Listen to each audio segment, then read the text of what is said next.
जय महाकाली मित्रों कई मैसेज आए, कई कॉल्स भी आई, शिष्य है मेरे और कई अन्य व्यक्तियों के भी कॉल आए थे मेरे को कल।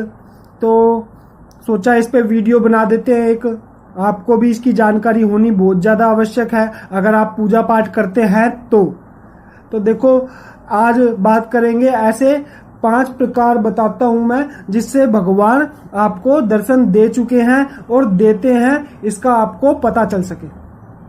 तो पहला क्या है? पहला, सपने के माध्यम से दर्शन होना। अगर आप निरंतर पूजा पाठ करते हैं, निरंतर आप सुबह शाम माता रानी की या किसी भी अन्य इष्ट देवता की जोत जलाते हैं तो आपको वो सपने में दर्शन देते हैं, स्वप्न में आपको दर्शन देंगे। स्वप्न में कैसे दर्शन देंगे? अगर आप माता महाकाली या माता दुर्गा की सेवा करते हैं तो माता रानी आपको सपने के माध्यम से किसी कन्या के रूप में, सजी धजी कन्या के रूप में दर्शन देंगी या किसी बूढ़ी महिला के रूप में आपको दर्शन देंगी सफेद साड़ी में, या माता रानी साक्षात ही आपको दर्शन देंगी अपने स्वरूप का। ठीक है ना? अगर नंदी महाराज आपको दिखाई देते हैं तो समझ लेना भोले बाबा ने आपको दर्शन दे दिए हैं। या त्रिशूल आपको सपने के माध्यम से दिखाई देता है तो भी समझ लेना कि भोले बाबा ने आपको दर्शन दे दिए हैं। ठीक है ना? अगर गुरु गोरखनाथ आपको दिखाई देते हैं सपने के माध्यम से तो गुरु गोरखनाथ का कैसे पता चलता है? त्रिशूल दिखाई देना, नवनाथों का दिखाई देना, 9 जने आपको दिखाई देंगे, या घोड़े का दिखाई देना, या भगवा कलर दिखाई देना, या बहुत सारे साधु महात्मा दिखाई देने। इसका मतलब होता है कि गुरु गोरखनाथ ने आपको साक्षात दर्शन दिए हैं। ठीक, ये तो हो गया आपका पहला। दूसरा आपको बता देते हैं मूर्ति में दर्शन होना। अब मूर्ति में कैसे दर्शन होते हैं? जब भी आप पूजा पाठ करने बैठते हैं तो देखा होगा आपने जो अपने घर में मूर्ति लगा रखी है या कोई फोटो लगा रखी है, उसके प्रति आपके हृदय में भाव उत्पन्न होना। या आप कभी भी पूजा पाठ करने बैठे हैं, आपने भगवान को, अपने इष्ट देवता को फूल अर्पित करे हैं, उस फूल का लगातार ही आपकी तरफ गिरना, 4 दिन लगातार गिर गया, 5 दिन लगातार गिर गया, तो इसका मतलब भी यही होता है कि भगवान स्वयं आपके सामने बैठे हुए हैं और आपसे प्रसन्न है, आपको दर्शन दे रहे हैं। उस समय क्या करना है? भगवान का वंदन शुरू करना है और ज्यादा पूजा पाठ शुरू करनी है आपको, रुकना नहीं है। ठीक है ना? और ऐसा भी होता है कभी कभी कि आप कभी घर के बाहर हैं और आपको अपनी पूजा पाठ की एकदम से याद आती है, तो जो घर में मूर्ति लगी हुई है या फोटो लगी हुई है उसकी एकदम से याद आती है, तो इसका मतलब भी यही होता है कि आपको भगवान के दर्शन हो चुके हैं, आपको भगवान पुकार रहे हैं।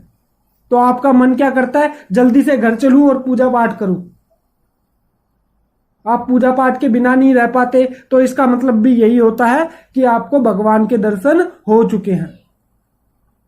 तीसरा क्या है? जब भी आपके घर में कुछ भी पुण्य का काम होता है, जैसे कि कुछ भी शुभ कार्य होता है, हवन करवाना किसी पंडित द्वारा, या किसी का जन्मदिन होना, या कुछ भी बड़ी पूजा होना, कुछ भी शुभ कार्य अगर आपके घर में होगा, उसी समय किसी रिश्तेदार का आपके घर में आना, किसी साधु महात्मा का आपकी दहलीज पे आना, या किसी स्त्री का आपके घर पे आना, तो इसका मतलब भी यही होता है कि भगवान के आपको साक्षात दर्शन हो चुके हैं। ठीक है ना? तो चौथा क्या है? चौथा है साक्षात प्रकट होना। साक्षात प्रकट, अगर कोई व्यक्ति निरंतर ही एक ही टाइम जोत जलाता रहता है, एक ही टाइम जप करता रहता है, सतत जप करता रहता है और किसी संकल्प में होता है या कोई साधना करता है, तो उसको उसके इष्ट देवता की, इष्ट देवी मां की साक्षात दर्शन होते हैं और वो उसको आशीर्वाद देके जाते हैं। तो इसको कहते हैं साक्षात दर्शन होना। ज्यादातर साधु महात्मा, भगत, तांत्रिकों को ज्यादा ही साक्षात दर्शन होते हैं। अगर माता काली की बात करें तो माता काली जो है तुरंत ही अपने साधक के ऊपर प्रसन्न हो जाती है और परीक्षा तो लेती है। माता रानी बहुत कड़ी परीक्षा लेती है, लेकिन माता रानी बहुत ज्यादा ममतामयी है, तो वो बहुत जल्दी प्रसन्न हो जाती है और अपने साधक को, जो भी उसका साधक होता है, तपस्या या जप कर रहा होता है, उसको तुरंत ही दर्शन देती है माता रानी। माता रानी अपने भगत की जरा सी भी तकलीफ नहीं देख सकती, तो बहुत ही तीव्र गति से माता रानी अपने साधक के पास आती है। तो इसका मतलब होता है कि साधक को माता रानी ने दर्शन दे दिए। पांचवा क्या है? पांचवा, अगर आप निरंतर पूजा पाठ करते हैं, जप करते हैं, कोई साधना आप करते रहते हैं, हर महीने, हर 6 महीने में या साल में एक साधना भी करते रहते हैं, तो क्या होता है, और निरंतर आप रेगुलर अगर 1 माला या 5 माला या 10 माला या 3 माला भी अगर आप निरंतर डेली जप करते रहते हैं, तो उससे क्या होता है, आपके चक्र जागृत होने शुरू हो जाते हैं। पहले आपका मूलाधार चक्र जागृत होगा, जिससे आपको वाइब्रेशन शुरू होती है। शुरुआत में पूरे शरीर में वाइब्रेशन होने लग जाती है। उसके बाद धीरे धीरे करके सारे चक्र ओपन होते हैं, आपके खुलने लग जाते हैं। फिर क्या होता है, लास्ट में, लास्ट से पहले, लास्ट का श्रेयास्त्र चक्र होता है, उससे पहले आपका आज्ञा चक्र होता है। अगर आज्ञा चक्र आपका निरंतर जप करते करते करते करते ओपन हो जाता है, तो क्या होता है, आप कभी भी जो आपके इष्ट देवता हैं, जिनका आप जप कर रहे हैं, उनको साक्षात देख सकते हैं, महसूस कर सकते हैं। तो आपको भगवान के दर्शन हो रहे हैं। इसका मतलब यही होता है कि आपको भगवान के दर्शन हो चुके हैं और आपको भगवान के दर्शन हो रहे हैं। ठीक है ना? तो ये थे आपके 5 प्रकार जो कि बताते हैं कि आपको भगवान के दर्शन हो चुके हैं। आशा करता हूं आपको जानकारी बहुत ही अच्छी लगी होगी।